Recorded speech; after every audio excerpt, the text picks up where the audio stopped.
Welcome to Knowledge Reloaded, where old ideas meet new minds. I'm Paula, exploring the human meaning behind today's forgotten idea. And I'm Andrew, asking awkward questions and testing whether the idea still works. So, to start us off, have you ever felt like the economy is just this massive, heavy wagon, and like you're the one harnessed to it, just pulling it up an impossibly steep hill? Oh, definitely. I mean, who hasn't? That image of the prodigious coach, it's pretty haunting. Right? The masses of humanity are harnessed to it, dragging it toillessly along a sandy road. And the driver is hunger, who permits no lagging. Yeah, while a few lucky people get to ride on top, well out of the dust, enjoying the scenery. But the brilliance of that analogy is that even their seats are insecure. At every sudden jolt, they're in absolute terror of falling off and having to, take hold of the rope themselves. Exactly. They grip their seats tighter because the fear of the rope is absolute. And it prevents any real human solidarity. I mean, look at our modern world. We can optimize apps, we can automate global logistics, and use AI to route millions of packages perfectly. Yet millions of people still struggle with basic housing, healthcare, severe inequality, and deep climate anxiety. Our systems are incredibly efficient for profit, but they are just terrible at producing actual human well-being. Which leads directly into the core question we're exploring today. When confronting massive systemic failures, do we try to completely dismantle that coach? Do we build a society where well-being is a beautifully rationalized, shared infrastructure? Or is a messy, decentralized hacking of our current institutions the only safe, realistic path forward? Right, we're looking at this through two totally contrasting visions. On one side, we have Edward Bellamy's 1888 Utopia novel, Looking Backward. It's this fascinating piece of social imagination that envisions a perfectly coordinated, nationalized society in the year 2000. A classic of the genre. It really is. It asks us to imagine a world where convenience, security, and dignity are guaranteed civic rights, achieved through a total redesign of society. And I'll argue that Bellamy's vision is the only way to eliminate the inherently destructive, wasteful nature of capitalism. And on the other side, we have Kim Stanley Robinson's 2020 speculative work, The Ministry for the Future. Robinson envisions a gritty, crisis-driven adaptation to climate change over our coming decades. Very different vibe. Completely different. I come at this from a totally different angle than you. I argue that utopian designs like Bellamy's carry this massive, terrifying risk of authoritarian control and conformity. Robinson's vision of a messy software update to our existing legal and financial systems, that's the only practical way to save society while preserving individual agency. Well, to really understand why Bellamy felt a total redesign was necessary, we have to recognize just how fundamentally broken the economic system actually is. He argued that private capitalism is defined by immense structural wastes. Like what specifically? The waste of misdirected undertakings, the hostility of competition, periodic economic crises. So his solution is profound. To achieve true dignity, society must consolidate all capital into a single great trust. So basically, the ultimate, inescapable monopoly. Exactly. But a monopoly owned entirely by the public, for the public. The nation becomes the sole employer. And here is where it gets revolutionary. By doing this, the system eliminates money entirely. Wow. Entirely? Entirely. Buying and selling cease to exist. They're replaced by an equal credit allowance for all citizens. In Bellamy's Boston of the year 2000, well-being isn't some private luxury you have to hustle for on the open market. It's a shared public infrastructure. Okay, but let's paint a picture of what that actually looks like on a Tuesday morning for an average person. How do they get what they need without money? It's remarkably prescient, actually, almost like a 19th century vision of modern logistics. You'd walk into a central sample store. It feels like a beautiful public library, but for goods. You don't take the items home yourself. You select what you want, and the order is sent to a central warehouse. Okay. Then, the goods are instantly distributed directly to your home through a vast network of pneumatic tubes. Pneumatic tubes. I know, it sounds a bit retro-futuristic now, but it's completely optimized for human needs, not private profit. It asks a great question. If society is already being designed by algorithms and markets today, why not deliberately design it for human comfort? Look, it's a beautiful aesthetic, and I completely agree with the diagnosis that our current system is failing. Robinson describes our modern global capitalism as liquefied feudalism, this toxic environment of extreme inequality. But Bellamy's perfectly managed society is, frankly, a dangerous fantasy. How so? Because you haven't mentioned the cost of all those pneumatic tubes in perfectly stocked stores. To achieve this great trust, Bellamy requires every single citizen to serve in a compulsory industrial army for 24 years, from age 21 to 45. It's a period of national service, yeah. It's a massive suppression of freedom. The state literally dictates your occupation, your housing, your daily schedule for the prime decades of your life. That is top-down utopian paternalism. Robinson presents a much more resilient alternative. Which is? We don't need a brand new operating system built from scratch, and we certainly don't need a mandatory industrial draft. We need a targeted software update to the systems that already run the world. But what does a software update actually look like when the underlying machine is structurally designed to extract wealth and destroy the biosphere? It looks like using the levers of power that actually exist right now. Central banks, global minimum corporate taxes, and targeted tech interventions like geoengineering. Robinson introduces this concept of the carbon coin. Right, the carbon coin. Yeah, it's a new fiat currency issued by a coalition of central banks to fund green work. We use the massive weight of global finance to steer society away from catastrophe. We use the system to hack the system. I see why you think that's more practical, but let me push back on this exact mechanism, because I think it exposes our first major point of disagreement, the mechanism of transition itself. How do we actually get from where we are to a better world? Okay. Bellamy argues that the transition to a rational society is a peaceful, logical evolution. A peaceful evolution? I mean, has human history ever worked that way? Hear me out. In his world, as corporate monopolies grew larger, the public simply recognized an inescapable economic truth. These massive aggregations of capital were highly efficient, but all their benefits were privately hoarded. So the logical endpoint of a monopoly is a single state monopoly operated for the common good.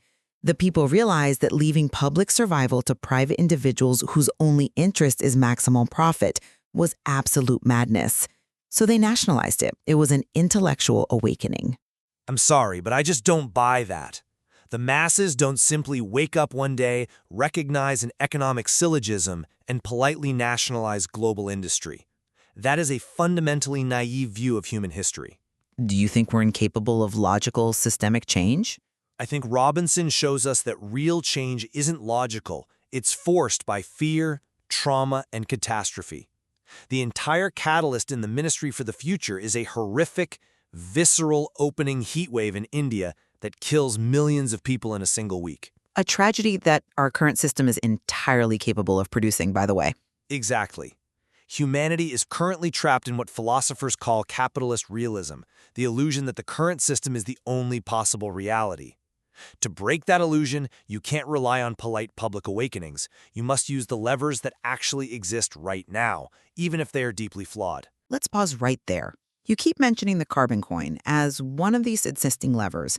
Can we break down how that actually works in practice? Because it sounds a bit like magic internet money. If I'm a massive fossil fuel executive, why in the world would I care about a carbon coin? Right. How does a new coin convince me to leave trillions of dollars of oil in the ground? That is exactly the right question to ask. It's not magic. It's based on how fiat money already works. Fiat money relies entirely on social trust and institutional backing. Robinson's idea is that the world's central banks, the Fed, the ECB, the People's Bank of China, they all agree to back a new currency. Okay. They guarantee a floor price for this carbon coin. If you sequester carbon, or if you are an oil company that definitively proves you are leaving your reserves in the ground, you are paid in these coins. So you're literally paying them not to drill. Yes, Because if central banks guarantee the value of the coin, it becomes the safest, highest yield asset on the planet. Capital always seeks in return. If drilling for oil becomes financially risky and holding carbon coins becomes a guaranteed, risk-free yield backed by global superpowers, the massive weight of private capital will seamlessly pivot. They'll do the right thing, not out of morality, but for a profit. Now, is it messy? Absolutely. It involves agonizing international treaties, targeted taxation, and yeah, even undirected eco-terrorism. It's a desperate survival reflex. But doesn't that survival reflex just keep us locked in the exact same transactional mindset? If you rely on tweaking central bank policies to bribe oil companies into saving the world, aren't you just applying a temporary bandage to a fatally flawed machine? You're keeping the prodigious coach intact. You're just painting it green. Well, I wouldn't call preventing a mass extinction a temporary bandage. But it leaves the root pathology untouched, which brings us to a massive philosophical divide between these two visions of human motivation and the fundamental nature of work. If you keep self-interest as the engine of society, you guarantee that the weak will eventually be thrown under the wheels again. So how does Bellamy motivate his society without self-interest? You mentioned the 24-year industrial draft. I defend Bellamy's system of labor because it fundamentally changes why human beings work. In the industrial army, every citizen owes an equal duty of service to the nation. And here is the beautiful part. Effort, not raw output, determines a person's worth. Meaning what exactly? If a person has great natural endowments, society expects more of them. If someone is weaker or less capable, society expects less. But as long as both individuals do their absolute best, they are equally rewarded with the exact same credit. But without financial reward, why would anyone strive to invent or lead or work the hardest jobs? Through patriotism, honor, and public repute. Bellamy implements a system of ranks and badges: iron, silver, gilt. It's about social standing. He argues that the old economic system was based on what he calls the devil's maxim. The devil's maximum? Yeah. The devil's maximum is, your necessity is my opportunity. I profit because you are desperate. When you completely remove that and make the environment collaborative rather than competitive, the higher motives of humanity emerge. People actually want to contribute to the shared infrastructure of their community. I come at it from a completely different way, because that view of human nature strikes me as incredibly rigid and, frankly, overly simplistic.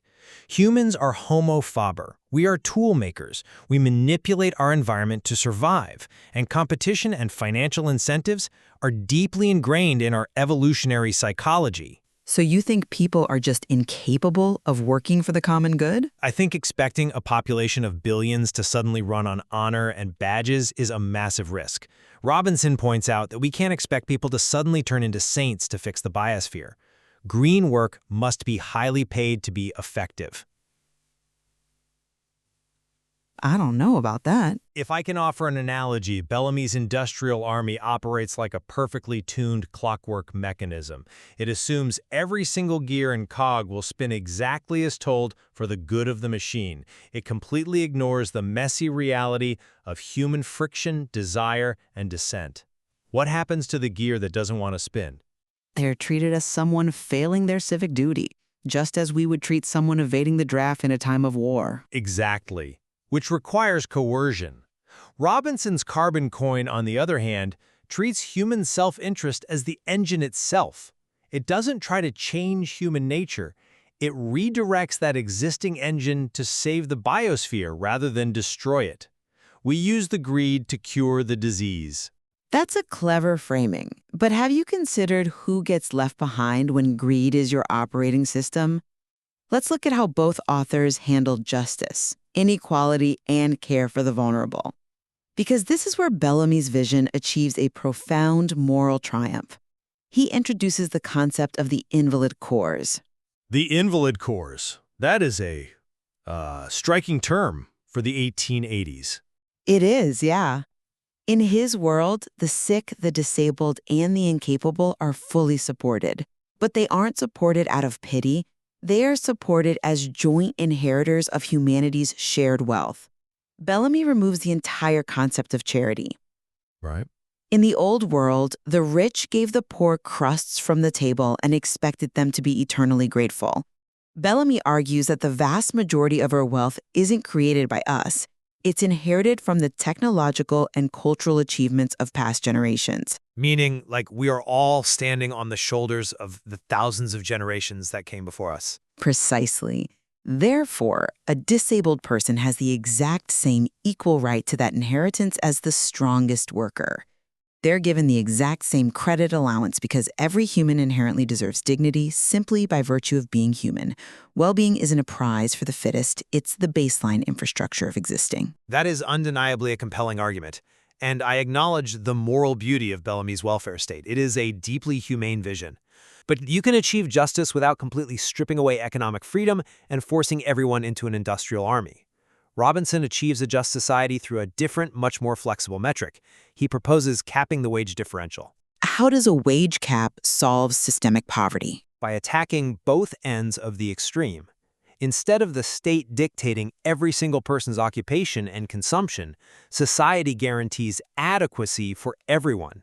We establish a floor, universal basic services, guaranteed housing, healthcare, and education. That's the baseline. Okay. But then, we legally limit the richest individuals to only 10 times that adequacy. It's a ratio of 1 to 10. Let's ground that in today's terms. What does that look like? Right.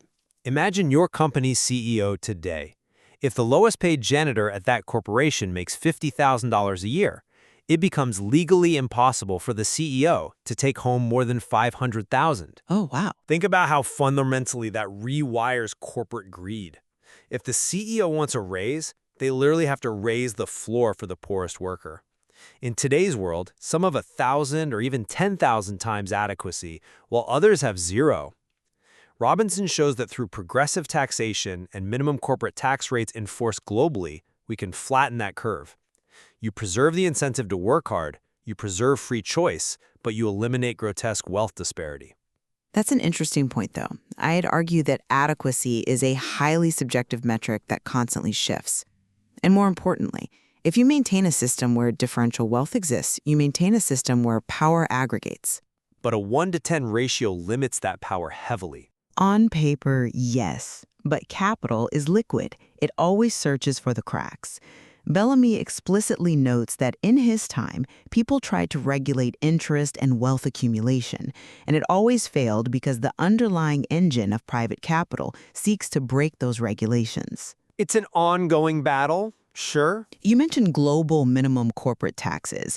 In Robinson's world, it takes the OECD countries finally agreeing to stamp out tax havens to make a 15% minimum tax work.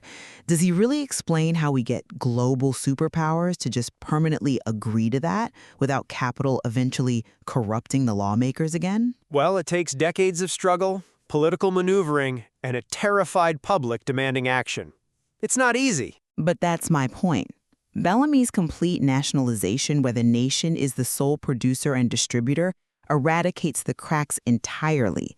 There are no tax havens because there is no private capital to hide. It reorganizes society from the ground up. It's absolute control. It's shared security. When you step back and look at Bellamy's whole design, the ultimate takeaway is that treating human well-being as a shared infrastructure, much like the public roads we walk on, is the only way to truly eradicate the anxieties and cruelties of a competitive market system. Security cannot just be a happy byproduct of market incentives. It must be the foundational architecture of the society. And when I step back and look at the whole picture, my ultimate takeaway is that while collective well-being is absolutely essential, the path forward must be pluralistic and adaptable. Bellamy's utopian central planning requires a level of conformity, state surveillance, and loss of liberty that human beings will fundamentally resist. I mean, we're already surveilled and controlled by algorithms and debt. But a state monopoly is absolute. Who designs that system? Who controls it? What happens to dissent? Robinson's messy, pragmatic hacking of global finance, law, and technology provides a realistic framework. We use fiat money, we use central banks, we use geoengineering like slowing glaciers and stratospheric aerosol injection. We just throw everything at the wall. We use everything in the toolkit, yes. It is a messy, crisis-driven adaptation, but it is one that can actually happen in the real world without requiring human beings to become flawless, obedient components of a state machine. Well, as we draw this conversation to a close, it is clear that we have a shared agreement on one fundamental premise. The current economic systems prioritizing private profit over human and ecological survival are entirely unsustainable. We both agree that the status quo cannot survive. Absolutely. The prodigious coach is heading right toward a cliff. Where we diverge completely is on the cure. We still disagree on whether the solution requires a total, highly ordered redesign of society from the ground up or a complex, crisis-driven adaptation of our existing tools. As we reflect on these two speculative visions, there is immense value in holding them both up to the light. Looking at Bellamy's highly organized utopian past and Robinson's messy, pragmatic near future gives us essential perspectives on how we might deliberately design our collective life. These texts are more than just stories. They are thought experiments about the emotional impact of social design. They really force us to ask ourselves, what parts of modern life have I simply accepted as normal, even though they may just be terribly designed? So, we leave you, the listener, to ponder which path holds the key to the future. Do we finally stop the prodigious coach, unharness the exhausted masses, and deliberately build an entirely new vehicle from the ground up? Or is our only hope to start frantically changing the wheels while the coach is already hurtling down the mountain? Yeah. What is one thing this episode made you question, rethink, or try? Drop your thoughts in the comments. If this episode made you think differently, feel deeply, or take action, then the knowledge has reloaded. See you next time.